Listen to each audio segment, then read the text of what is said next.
হ্যাঁ একটু আসি। Two gift of the gap, ভাই দেখো না কতবার পরীক্ষা আসছে। Two gift of the gap রবীন্দ্রনাথকে বলা হতো, খুব সুন্দর করে কথা বলতো।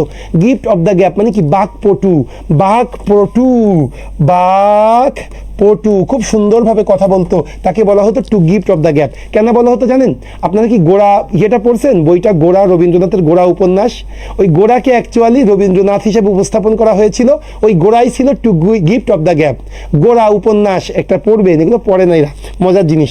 আচ্ছা, gift of the gap at least রবীন্দ্রনাথকে পড়লে হয় কি, ওর ভাষার প্রাঞ্জলতা এত সুন্দর, পড়তে অনেক ভালো লাগে। আচ্ছা, to gift of the gab মানে বাকপটুতা, বাকপটুতা কি বলবো? Fluency of speech, a fool's paradise. এইটা কিন্তু এইটা একটা ডাউট কোশ্চেন ভাই। আপনি বাজারে 3টা বই নেবেন, 3 রকম আনসার। আমি যা বলবো তাই মাথায় রাখবেন।